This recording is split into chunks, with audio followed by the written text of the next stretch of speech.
saiu sem dizer pra onde ia.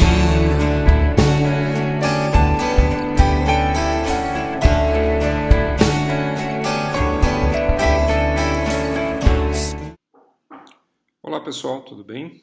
Estamos aqui de volta, nossa segunda dica. Hoje vamos falar um pouco sobre os materiais que eu deixei disponíveis aí para vocês, né? Eu deixei alguns vídeos e alguns textos, né? Se eu fosse um médico homeopata, eu diria que o texto de fundo, né, como remédio de fundo, é o livro do Daniel Quinn, que se chama Meu Ismael. Ele está disponível aí para vocês, estou mandando o link, né? Está esgotado, então dificilmente você vai conseguir comprar o livro físico, mas está disponível na internet em PDF, tá? O Daniel Quinn é um antropólogo, está vivo, mora nos Estados Unidos, e ele não tem nenhum livro acadêmico, todos os livros dele são romances, mas com toda a teoria antropológica dele presentes nesses livros. Então, eu recomendo todos os livros, são 5 livros, todos estão disponíveis em PDF, tá? Você pode buscar na internet e encontrar. Por que ele é o nosso remédio de fundo? Porque ele discute uma teoria sociológica, antropológica, mais do que sociológica, e discute a nossa educação como ela é hoje, né? Como a maneira como foi feita a estrutura educacional que nós temos.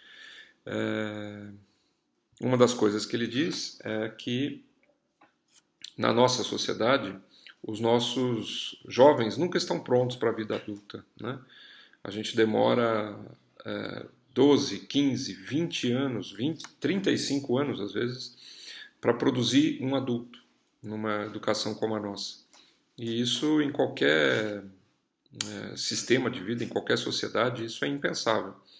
Os jovens estão sempre prontos, por volta dos 12, 13 anos, estão prontos para a vida adulta, sabem como viver como adultos, como morar, como fazer sexo, eles sabem tudo, né? Mais ou menos nessa idade. A pergunta que ele nos faz, e que acho que é uma questão que a gente precisa discutir, é por que na nossa sociedade não? Por que retardar a formação do jovem, né? O que ele precisa de fato saber para ser um adulto feliz, né? Já que a educação deve ser algo que nos torne felizes, mais felizes, né, do que nós somos. Então, acho que essa discussão a gente precisa levar. Os outros vídeos que eu deixei disponíveis para vocês são a TED do José Pacheco, a TED e as duas TEDs, uma com o discurso dele mesmo, do Ken Robinson, e a outra é também do Ken Robinson, ilustrado, né, dos paradigmas educacionais.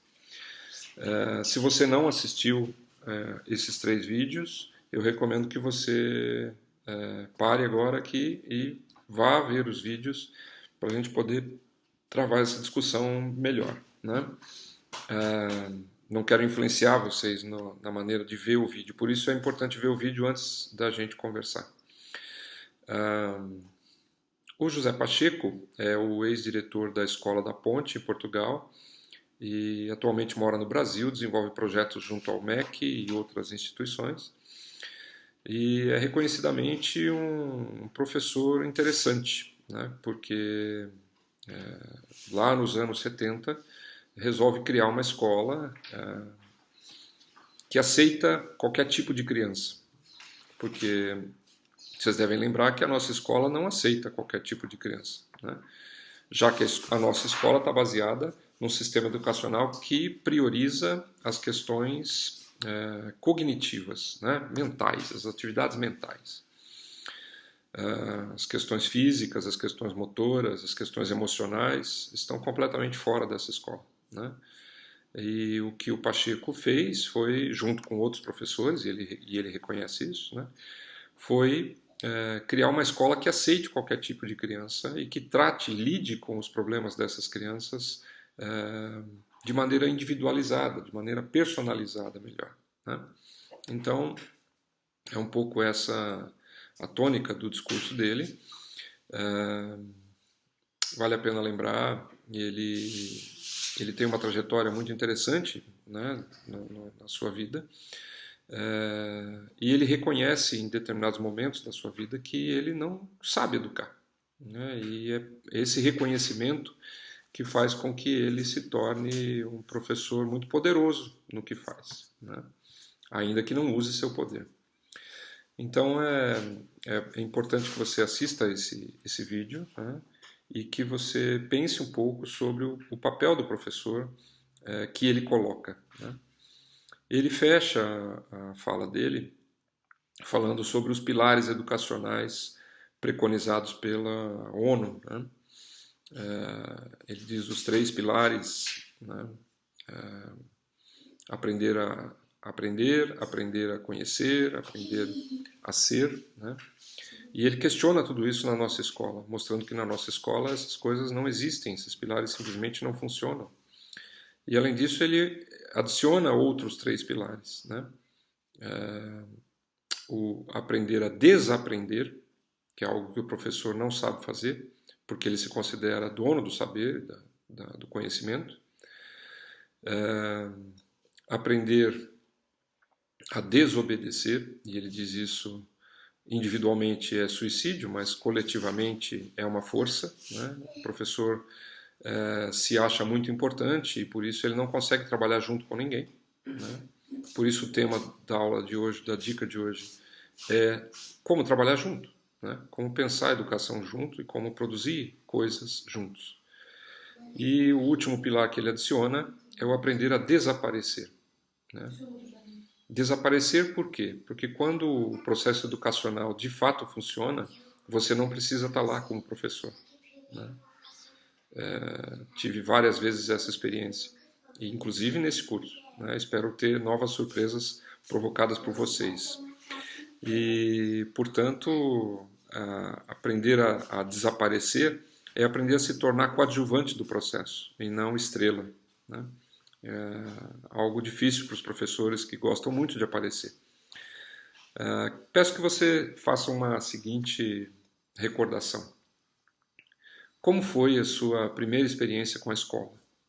O que você sentiu quando você era uma criança ativa, uma criança que não conseguia parar quieta, que queria correr, brincar, pular e teve que aprender a ficar 4 horas sentado numa cadeirinha dura e difícil, né? Em silêncio. Então, peço que você se lembre disso bastante agora e pense como é difícil também para um professor aprender a ser professor no modo tradicional, ficar 4 horas falando, 4 horas extravasando seus próprios conhecimentos. Também é uma atividade difícil, também é uma atitude difícil no início.